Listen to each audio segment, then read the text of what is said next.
Bienvenue dans cette nouvelle vidéo. Que Dieu vous bénisse. Shalom à vous. Que la grâce de Dieu vous soit multipliée en Jésus-Christ. Regardez la vidéo du début jusqu'à la fin. Dans cette vidéo, je vais parler du prier sans cesse. Dans mes précédentes vidéos, j'ai eu à parler de la prière où on a parlé de beaucoup de choses. On a parlé des obstacles à la prière, des conditions d'exaucement de la prière, le sens même de la prière, le jeûne, ce que le jeûne veut signifier. Si vous voulez voir cette vidéo et être édifié, allez sur ma page Facebook ou encore sur ma chaîne, surtout sur ma chaîne YouTube. Vous allez trouver ces différents thèmes ou encore ces différentes vidéos et vous serez édifié. Dans celle-ci, je veux parler de prier sans cesse. Cette courte phrase composée de 3 mots, selon 1 Thessaloniciens, le chapitre 5, le verset 17. Prier sans cesse. Cela semble bizarre. Comment la parole de Dieu peut nous demander de prier sans cesse? Qu'est-ce que cela veut concrètement dire? Ou encore, pourquoi devons-nous prier sans cesse? C'est la question la plus importante. Pourquoi devons-nous prier sans cesse? Si nous trouvons la réponse, la bonne réponse à cette question, bien-aimés dans le Seigneur, vous n'allez plus jouer avec la prière. On ne va plus vous forcer à prier. Vous n'allez plus baisser les bras dans la prière. La première réponse, Jésus l'a dit, la première réponse, Jésus nous a donné la réponse dans Matthieu le chapitre 26, le verset 41. Matthieu, le chapitre 26, le verset 41, il est écrit, je lis la parole du Seigneur.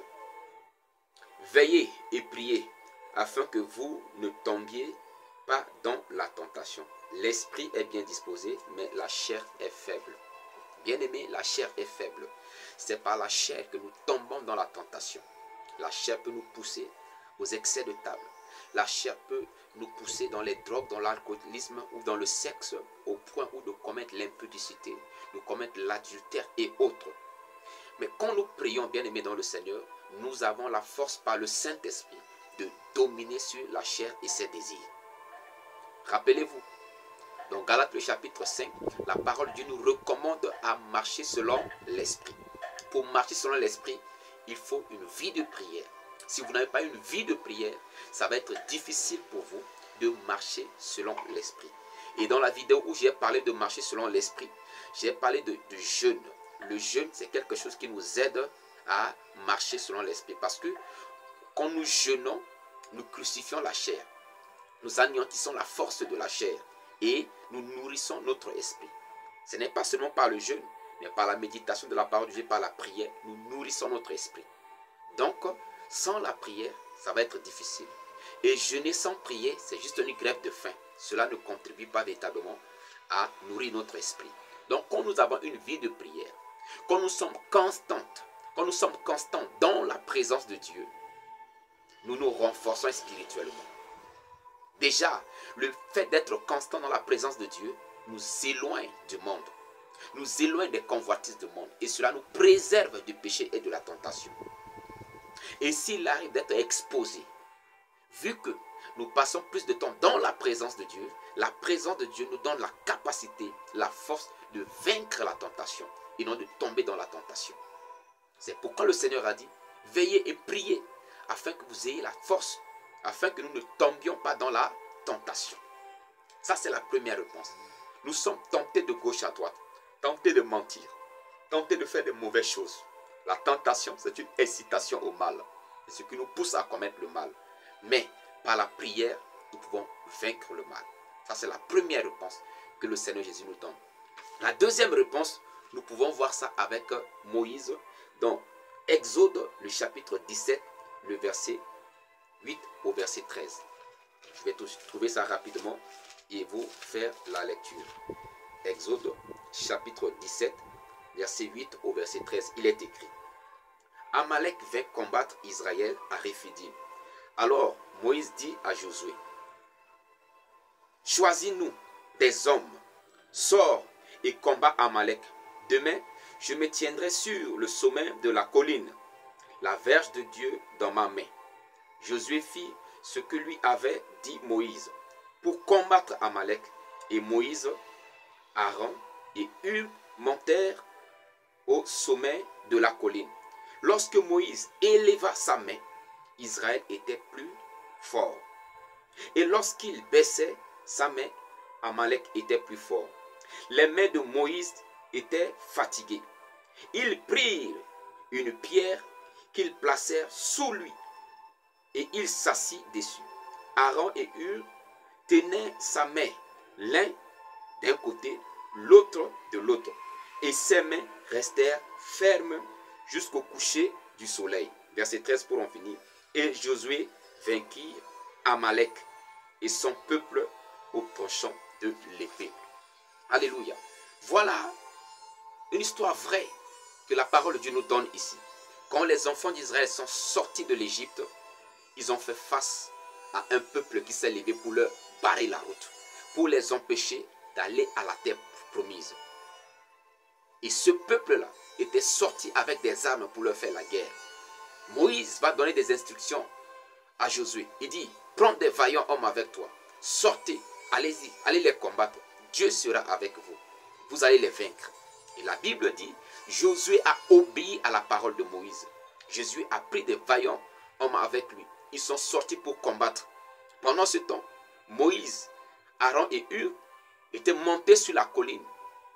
Ils suivaient le combat. Pendant que Josué était dans la vallée en train de se battre, Moïse, Aaron et Hur étaient sur la colline et observaient. La Bible dit, la verge de l'Éternel était entre la main de Moïse. Et Moïse levait la main. Il intercédait, il priait, il levait la main. La main levée, c'est l'image d'intercession, c'est l'image de la prière. Et la Bible dit, pendant qu'il avait la main élevée, les mains élevées, Josué gagnait la bataille. Josué avançait. Mais quand ses mains se fatiguaient et il baissait les mains, en ce moment, c'est l'ennemi qui domine les enfants d'Israël. C'est l'ennemi qui avance. Et quand Aaron et Hur, ils ont fait ça, alors que les bras de Moïse étaient fatigués, ils ont pris une pierre, ils ont mis sous Moïse, et Moïse est assis sur cette pierre. Et la Bible dit, Aaron tient sa main d'un côté, et Hur tient sa main d'un côté. Ainsi, les mains de Moïse étaient restées levées. Et pendant que la main de Moïse était levée, la Bible dit, Josué a vaincu Amalek. On dit jusqu'au soir. C'était du midi jusqu'au soir. C'était de l'après-midi jusqu'au soir. C'était de matin jusqu'au soir. Mais la parole de Dieu dit, les mains de Moïse étaient restées levées jusqu'au soir. Et ainsi, Israël a gagné le combat. Bien-aimés dans le Seigneur, aussi que vous avez une vie de prière, aussi vous irez de victoire en victoire. Mais quand vous allez baisser les bras dans la prière, quand vous allez arrêter la prière, c'est arrêter Dieu d'œuvrer pour vous. C'est arrêter Dieu d'œuvrer. Mais prier, c'est pousser Dieu à œuvrer pour vous. C'est pousser le Saint-Esprit à œuvrer pour vous. C'est pousser les armées de Dieu, les anges de Dieu à combattre, à être à l'œuvre pour vous. Mais quand vous arrêtez de prier, c'est donner l'accès à l'ennemi de vous dominer, à l'ennemi de vous bloquer, à l'ennemi de vous freiner, à l'ennemi de vous empêcher d'aller de l'avant. Voilà pourquoi, bien-aimés dans le Seigneur, nous ne devons pas baisser les bras dans la prière. Alléluia.